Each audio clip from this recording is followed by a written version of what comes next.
जय हिंद। आप सभी को स्वागत है आपके अपने चैनल शिव क्लासेस पर। आज के इस क्लास में देखने वाले हैं हिंदी का जो है क्लास 10th का हिंदी बुक देखेंगे। उसमें हम लोग देखेंगे काव्य खंड के बारे में जिसका नाम है लौट कर आऊँगा फिर। उसके बारे में देखेंगे। उनका थोड़ा से कवि परिचय देख लेते हैं जिनका नाम है जीवनानंद दास। जो आपने सही सुना, जीवनानंद दास हैं। इनके बारे में थोड़ा से कुछ परिचय जान लेते हैं। देखिएगा, बांग्ला के सर्वाधिक बताएंगे कि बांग्ला के सर्वाधिक सम्मानित एवं चर्चित कवियों में से एक जीवनानंद दास, बंगाल के जो रहने वाले हैं, बांग्ला के सर्वाधिक सम्मानित एवं चर्चित कवियों में से एक जीवनानंद दास जी का जन्म जो है बताएंगे। जन्म कब हुआ तो 1899 ईस्वी में हुआ था। रविन्द्रनाथ टैगोर के बाद जो है बांग्ला साहित्य में आधुनिक काव्य आंदोलन को जिन लोगों ने योग्य नेतृत्व प्रदान किया था उनमें से सबसे अधिक प्रभावशाली कौन है, तो उनमें से सबसे अधिक प्रभावशाली जीवनानंद दास भी हैं। और बताएंगे जीवनानंद दास भी इनका जो है मौलिक कर्तव्य जो है मौलिक कवि जीवनानंद दास ही हैं। और इनमें बताएंगे कि इन कवियों के सामने सबसे बड़ी चुनौती के रूप में था रविंद्रनाथ का स्वच्छंदवादी काव्य। और स्वच्छंदवाद से अलग हटकर कविता की नई अथार्थ भूमि तलाश करना सबसे महत्वपूर्ण कार्य था। इस कार्य में अग्रणी भूमिका निभाने वाले कौन थे, तो जीवनानंद दास का रहे है। मतलब इनका जो है सबसे अहम भूमिका रहा है। बंगाल के जो है कवियों में से इनका नाम जो है चर्चित रहा है। उन्होंने बताएंगे, उन्होंने बंगाल के जीवन में रच बस कर उसकी जड़ों को पहचानना और उसे अपनी कविता में स्वर दिया है। कौन, तो जीवनानंद दास ने। तो जीवनानंद दास के बारे में बताएंगे और आगे बढ़ते हैं। आगे ध्यान रखिएगा, बताएंगे कि उन्होंने भाषा, भाव एवं दृष्टिकोण में नई शैली, सोच एवं जीवन दृष्टि को प्रतिष्ठित किया है। तो और बताइएगा, सिर्फ 55 साल की उम्र में जीवनानंद दास का निधन हो गया। इनका निधन कितने वर्ष में हुआ, तो 55 वर्ष की अवस्था में इनका निधन हो जाता है जीवनानंद दास जी का। अब आगे ध्यान रखिएगा और बताएंगे कि इनका जो है निधन एक मर्मंताक दुर्घटना में हुआ था सन 1954 में इनका मृत्यु हो जाता है। और वो भी मतलब बताएंगे दुर्घटना में हो गया। और 1899 में इनका जन्म हुआ और मृत्यु के बारे में बताएंगे कब, 1954 में। आगे ध्यान रखिएगा, तब तक उनके सिर्फ 6 काव्य संकलन प्रकाशित हुए थे जिसका नाम है छरा पालक। क्या नाम है उनका, तो छरक पालक है, धूसर पांडुलिपि है, और बताएंगे बनलता सेन है, और महापृथ्वी है, सता और सात अगला बताएंगे सातटी तरारा तिमिर है। और बताएंगे जीवनानंद दासेर श्रेष्ठ कविता है। ये सब जो है इनका जो है प्रकाशित संकलन है, जो है संकलन काव्य संकलन छंद है, इसके बारे में बताएंगे। और आगे बताइएगा, उनके अन्य काव्य संकलन रूपसी बांग्ला, उनके अन्य काव्य जो है उनके अन्य काव्य संकलन कौन है, रूपसी बांग्ला है। और बताएंगे बेला, अलबेला, कालबेला, और बताइएगा मन विहंगम, और बताएंगे आलोक पृथ्वी निधन के बाद प्रकाशित हुए। ये सब क्या है, निधन के बाद जो है आलोक पृथ्वी जो है इनके निधन के बाद प्रकाशित हुए हैं। अगले बताएंगे, आगे ध्यान रखिएगा, उनके निधन के बाद लगभग 100 कहानियाँ और 13 उपन्यास भी प्रकाशित हुए। इस बात को ध्यान रखिएगा। उनके मृत्यु हो जाने के बाद, जीवनानंद दास जी का मृत्यु जब हो गया तो इनमें से जो है लगभग जो है 100 कहानी उनकी मृत्यु के बाद प्रकाशित हुआ और 13 उपन्यास जो है इनके मृत्यु के बाद प्रकाशित हुआ। इस बात को ध्यान रखिएगा। चलिए आगे बढ़ते हैं। आगे ध्यान रखिएगा, बनलता सेन काव्य ग्रंथ की बनलता सेन शीर्षक कविता को प्रबुद्ध आलोचक द्वारा रविंद्रोत्तर युग के श्रेष्ठतम प्रेम कविता की संज्ञा दी गई है। और वस्तुतः यह कविता बहुयामी भाव व्यंजना का उत्कृष्ट उदाहरण है। और निखिल बंग रविंद्र जो है बताएंगे साहित्य सम्मेलन के द्वारा बनलता सेन को 1952 ईस्वी में श्रेष्ठ काव्य ग्रंथ का पुरस्कार दिया गया था। बनलता सेन बताएंगे जीवनानंद दास द्वारा रचित बनलता सेन को 1952 ईस्वी में श्रेष्ठ काव्य ग्रंथ का पुरस्कार दिया गया था। और बताएंगे यहाँ जो बताइएगा कि यहाँ समकालीन हिंदी काव्य प्रयाग शुक्ला द्वारा, ये बताइएगा, ध्यान रखिएगा, प्रयाग शुक्ला बड़ा इंपॉर्टेंट चीज़ है। कहता है यहाँ समकालीन हिंदी कविकार प्रयाग शुक्ला द्वारा भाषांतरित जीवनानंद दास की कविता प्रस्तुत है। भाषांतरित का मतलब होता है जो बांग्ला भाषा में लिखा गया है उसे हिंदी में ट्रांसलेट किया गया है। तो यह भाषांतरित किसके द्वारा है? तो प्रयाग शुक्ला के द्वारा है। और बताएंगे यह कवि की अत्यंत लोकप्रिय और बहुचारिता कविता है। और कविता में कवि का अपनी मातृभूमि तथा परिवेश से उत्कट प्रेम अभिव्यक्त होता है। मतलब इन कविताओं से ऐसा प्रतीत होता है कि कवि हमेशा अपने जो है मातृभूमि से प्यार करते हैं और अपने परिवेश से भी प्यार करते हैं। इस कविता में ऐसा दर्शाया गया है।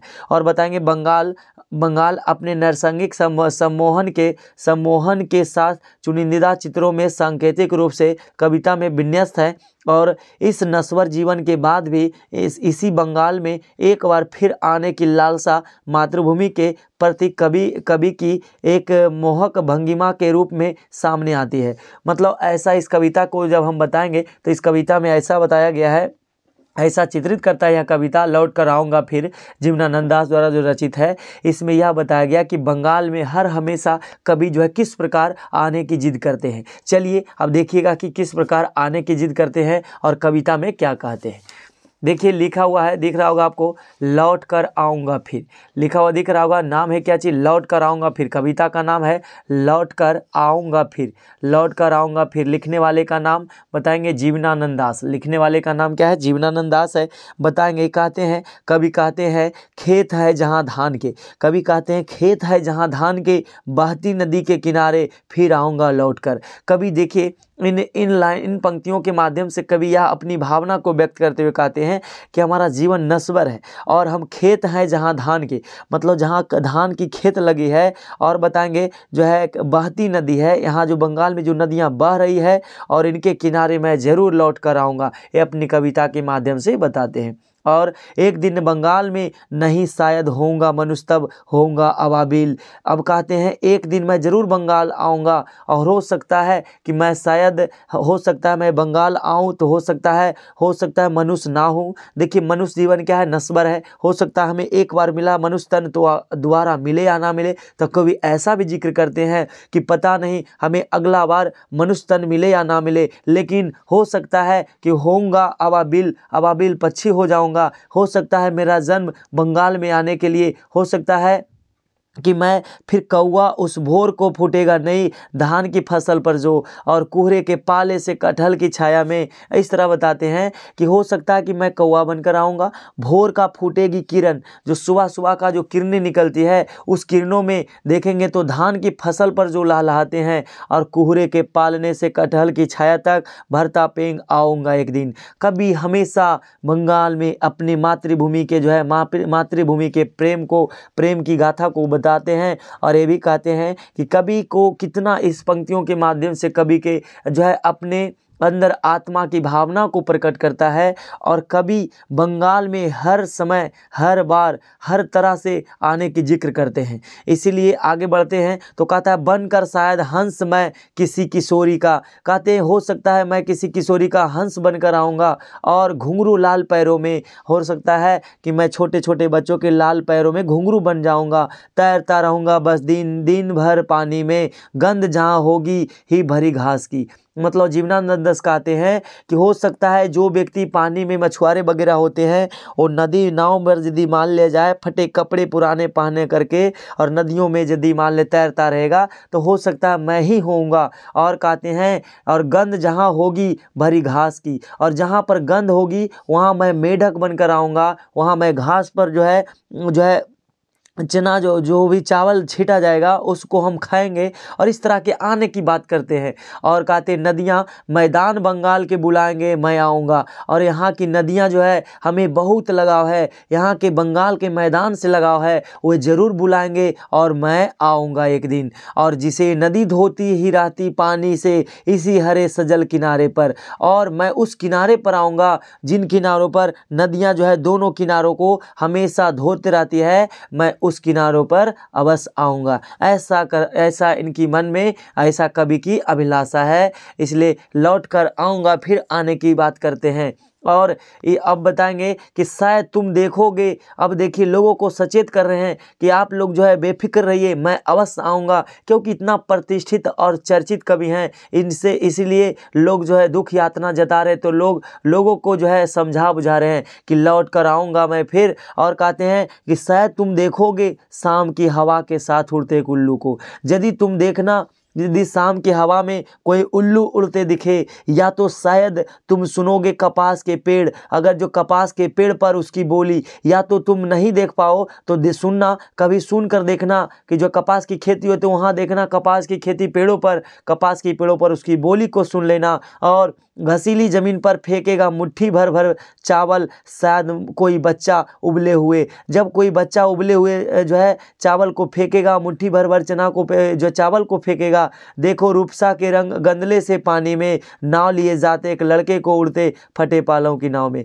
मतलब कहते हैं कि उस घास पर देखना, उस चावल को गौर से देखना, या शायद कोई बच्चा होगा जो उसे उबले हुए फेंक रहा है, उसको देखना गौर से, मैं वही होऊंगा। और कहते देखोगे रूपसा के गंदले से पानी में, और इस मटमैला जल में जो नदियों के द्वारा बहती है, ये मटमैला जल में देखना कि नाव लिए जाते एक लड़के को, यदि कोई इस नदी में आपको कोई एक लड़का दिखे जो नाव लिए जा रहा होगा, तो उड़ते फटे पाल की नाव में देखना, मैं आऊँगा, लौट कर अवश्य आऊँगा। हो सकता है लौटते होंगे रंगीन बादलों के बीच सारस में। वो कहते हैं देखिए, कभी गौर करना, कभी उन बादलों को, रंगीन बादलों को गौर करना, जो है मौसम भरी बादलों को गौर करना, जो सारस अंधेरे में होऊंगा, मैं उन्हीं के बीच देखना। और ये कहते हैं, कभी इन बातों से लोगों को सचेत करके कहते हैं कि मैं ज़रूर आऊँगा, तुम बस अपना इंतज़ार बनाए रखना और मैं लौट कर आऊँगा एक दिन। हमेशा कभी अपने मन की भावना को, अंतरात्मा को, यानी कहने का इन कविताओं से यह दिखाया गया है कि कवि को, जीवनानंद दास को अपने मातृभूमि से कितना प्यार है, अपने देश से, अपने राज्य से कितना प्यार है, अपने गांव और अपने लोगों से, अपने परिवार के लोगों से, अपने दोस्तों से, अपनी जहां खेले बढ़े पले बढ़े अपनी ज़मीन से कितना लगाव है, इन लगाव को दिखाता है। इसलिए कवि इस कविता का नाम रखे हैं लौट कर आऊँगा फिर। देखिए थोड़ा सा कुछ क्वेश्चन इसका रहेगा, वो भी देख लेते हैं। ये था हमारा भावार्थ कविताओं का। अब इसको समझिएगा जरा, क्या सवाल कहते हैं सुनिएगा आप लोग। सवाल कहता है, पाठ के साथ है, पाठ के साथ में सवाल कहा गया है, सुन लीजिए। कहता है कभी किस तरह के बंगाल में एक दिन लौट कर आने की बात करते हैं, कभी उस तरह के बंगाल में लौट कर आने की बात करते हैं जहाँ उनका जन्म हुआ है, और यहाँ जहाँ जो है लहलहाते धान के फसलें हैं, नदियाँ बहती हैं, और जहाँ बच्चे खेलते नजर आते हैं, वैसे बंगाल में लौट कर आने की बात करते हैं। और दूसरा सवाल में कहा गया है कि कवि अगले जीवन में क्या क्या बनने की संभावना व्यक्त करता है, क्यों।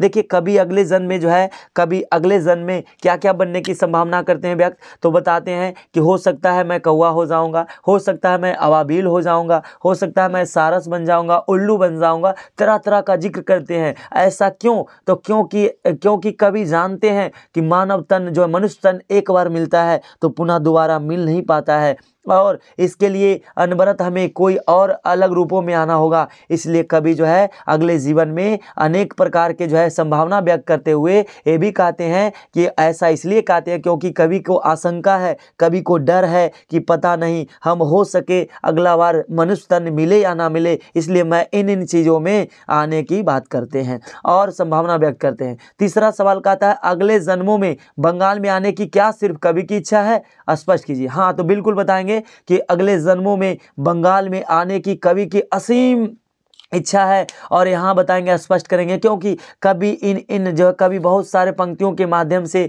यहाँ तक ये भी कहते हैं कि जो है देखिएगा, कवि जो है देखिए, कवि बताते हैं कि धान की फसल पर जो कोहरे पालनों से कटहल की छाया तक भरता पेंगाऊंगा एक दिन। मतलब कवि हर तरह से, हर दृष्टि से हर बार बंगाल आने की जिक्र करते हैं। अतः इन पंक्तियों के से कहा जा सकता है कि जो है अगले जन्मों में बंगाल में आने की सिर्फ कवि की जो है पूर्ण इच्छा है। अगला सवाल नंबर 4 देखिएगा। चौथा सवाल कहता है, चौथा नंबर सवाल सुनिएगा। चौथा नंबर सवाल का रहा है, सवाल नंबर 4 का था, कवि किनके बीच अंधेरे में होने की बात करता है। कवि बोलते हैं कि उन बादलों को देखना, उन रंगीन बादलों को देखना, मैं सारस के बीच होऊंगा, आशा स्पष्ट कीजिए। तो वही बताएंगे कवि जो है किनके बीच, तो अंधेरे में, तो सारस पक्षियों के बीच आने की बात करते हैं। और 5वां सवाल का आता है कि कविता की चित्रात्मकता पर प्रकाश डालिए। कविता क्या कहना चाहता है, तो इन कविताओं के माध्यम से जो है कवि जीवनानंद दास के जीवनी के बारे में बताता है और उनकी इच्छाओं को प्रकट करता है और उन्हें यह दिखाता है कि उन्हें अपनी मातृभूमि से, अपनी जो है परिवेश से, अपने क्षेत्रों से कितना लगाव है, कितना अपनापन है। इन कविताओं में ये सब बताया गया है। और सवाल नंबर 6 का आता है, छठा सवाल का आता है कि कविता में आए बिंबों को सौंदर्य स्पष्ट करे। मतलब कौन कौन ऐसा तस्वीर है जो आपको अजीब लगता है देखने में, सुनने में, तो इन सब चीज़ों को व्यक्त करेंगे। और 7वां नंबर सवाल का था, कविता के शीर्षक की सार्थकता स्पष्ट कीजिए। कविता का नाम जो है लौट कर आऊँगा फिर क्यों रखा गया है।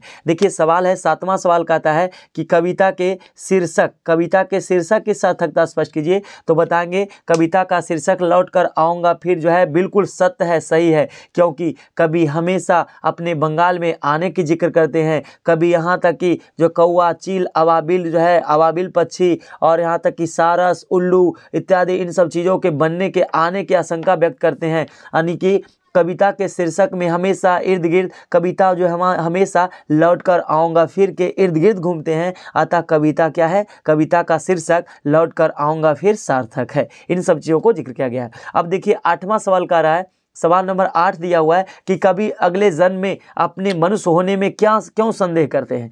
कवि जो है कहता है कि अगले जन्म में देखिए कोई भी मनुष्य है तो दोबारा नर तन जो मिला है, क्योंकि पाप सबसे होता है और जो है मिथ्या सबसे हो जाती है, झूठ का आरोप लग जाता है, तरह तरह की बातें आती है।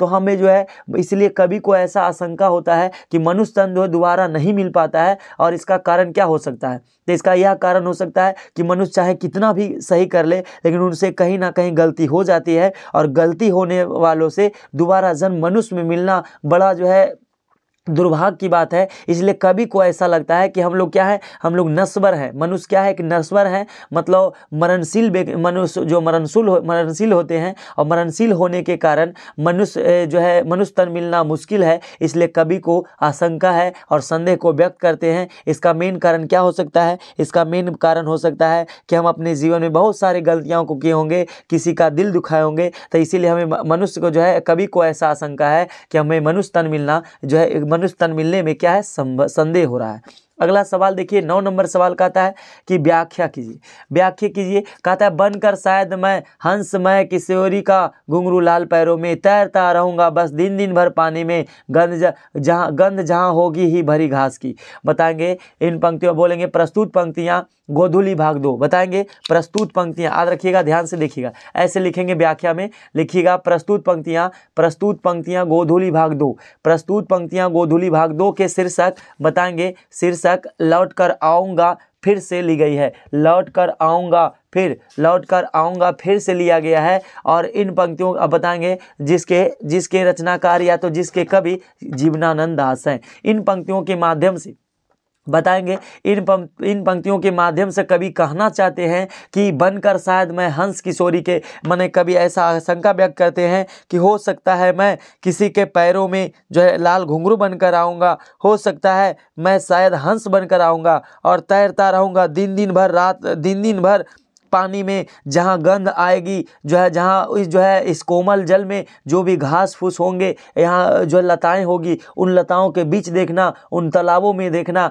मैं वहाँ तैरता रहूँगा। इन पंक्तियों के माध्यम से एक कवि कहना चाहते हैं। और खा में कहता है खेत है जहाँ धान के बहती नदी के किनारे, फिर आऊँगा लौट कर एक दिन बंगाल में। बोलेंगे यही सवाल बोलेंगे, व्याख्या करने में हमेशा ध्यान रखिएगा।